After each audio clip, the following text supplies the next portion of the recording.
ಅಮ್ಮ, ನಾನು ಹೇಗೆ ಕಾಣಿಸ್ತಾ ಇದೆ? ಎಷ್ಟು ಚೆನ್ನಾಗಿ ಕಾಣ್ತಿದ್ಯಮ್ಮ ಆಶಾ. ಬೆಳಗ್ಗೆ ಬೇಗ ಎದ್ದಿ ಎಣ್ಣೆ ಸ್ನಾನ ಮಾಡಿ ಹೊಸ ಬಟ್ಟೆ ಹಾಕಿ ಎಷ್ಟು ಸುಂದರವಾಗಿ ಕಾಣ್ತಿದ್ಯಾ. ಇವ್ರೊಬ್ರು ಹೇಳ್ರಿ, ಯುಗಾದಿ ದಿವಸ ಆದ್ರೂ ಬೆಳಗ್ಗೆ ಬೇಗ ಎದರ್ಬೇಕಲ್ಲ. ಹೇಳ್ರಿ, ನೀನೇನೋ ರಾಜೀವ, ನೀವ್ ಮಾಡ್ಕೊಳಪ್ಪ.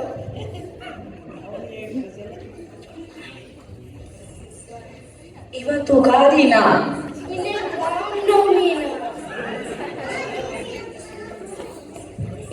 ರಾಮನವಮಿನ. ನನ್ನ ಅಡ್ಗೆ ಮನೆಯಲ್ಲಿ ಕೆಲ್ಸ ಇದೆ. ರಜೆ ದಿವಸ ಮಲ್ಕೊಳ್ಳೋಣ ಅಂದ್ರೆ ಅದನ್ನು ಮಾಡಕ್ ಬಿಡಲ್ಲ. ಎದೋಳು ರಾಜೀವ. ಅಮ್ಮ, ನನ್ನ ರಂಗೋಲಿ ಹಾಕ್ತೀನಿ. ಹಾಕಮ್ಮ. ಅಮ್ಮ, ನನ್ನ ಮಗನನ್ನು ನಾನು ನಿದ್ದೆ ಬರುತ್ತಿದ್ದೆ. ಶಾಲೆ ರಜೆ ಇದೆ ಇವತ್ತ.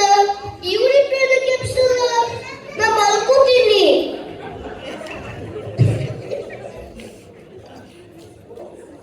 ಅಯ್ಯೋ, ಏನೋ ನನ್ನ ಅಡ್ಗೆ ಮನೆಯಲ್ಲಿ ಕೆಲಸ ಇದೆ. ಇಂಥ ಮಗನನ್ನು ಪಡೆಯಕ್ಕೆ ಹಣೆ ಮೇಲೆ ಬರ್ದಿರ್ಬೇಕು. ಅವರು ಒಳ್ಳೆಯವರೇ, ಇನ್ನ ಚಿಕ್ಕವರು, ಬುದ್ಧಿ ಇಲ್ಲ.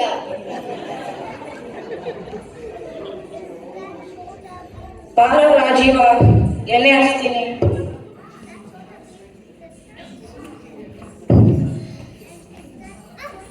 ಅಮ್ಮ, ಹಸುವಾಗಿದೆ, ಹಾಲು ಕೊಡು. ಎದ್ದಪ್ಪ, ಇವತ್ತು ಯುಗಾದಿ ದಿವಸ. ಬೆಳಗ್ಗೆ ಬೇಗ ಎದ್ದಿ ಎಣ್ಣೆ ಸ್ನಾನ ಮಾಡಿ ಹೊಸ ಬಟ್ಟೆ ಹಾಕಿ ಬೇವು ಬೆಲ್ಲ ತಿಂದು ಆಮೇಲೆ ಹಾಲು ಕುಡಿಯೋದು. ಬಾ ಬಾ, ಎಣ್ಣೆ ಹಚ್ತೀನಿ. ಎಣ್ಣೆ ಬೇಡ, ಎಣ್ಣೆ ಬೇಡ. ನೀವಿಬ್ರು ಜಗಳ ಮಾಡಬೇಡಿ.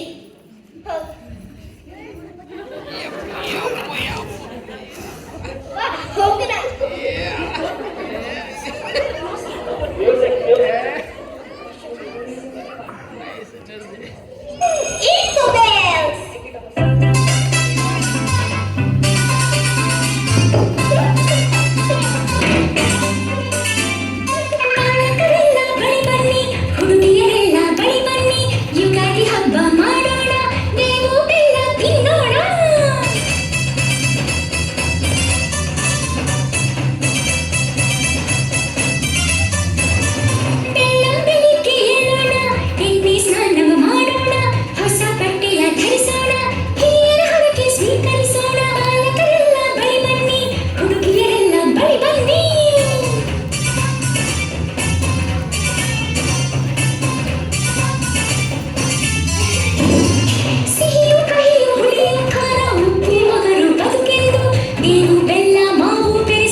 ನಮಸ್ಕಾರಗಳು. ನನ್ನ ಹೆಸರು ಹರಿರಾಮ್ ಹೇಮಂತ್. ಹೊಸ ವರ್ಷದ ಶುಭಾಶಯಗಳು. ಈ ವರ್ಷ ಇರಲಿ. ನಮಸ್ಕಾರಗಳು. ನನ್ನ ಹೆಸರು ಮೋನ್ವಿತಾ ಮುನಿಕೃಷ್ಣಯ್ಯ. ಎಲ್ಲರಿಗೂ ವಸಂತ ಋತುವಿನ ಆರಂಭವು ಸುಂದರವಾಗಿರಲಿ. ನಮಸ್ತೆ, ನನ್ನ ಹೆಸರು ಅವನಿ ಪ್ರಭು. ಅಲ್ಪಿನಿ ಜನತೆಯ ವರ್ಷಾರಂಭ ವೈಭವವಾಗಿರಲಿ. ನಮಸ್ಕಾರ, ನನ್ನ ಹೆಸರು ನಚಿಕೇತ್ ಮಾರ್ಜನ್.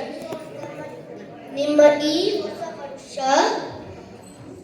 ಬೇವು ಬೆಲ್ಲದಂತೆ ಸಮತೂಕದಲ್ಲಿರಲಿ. ನಾನು ಅವ್ಯಕ್ಷ ವಾಸ್ತವ ಯುಗಾದಿ ಹಬ್ಬದ ಶುಭಾಶಯಗಳು.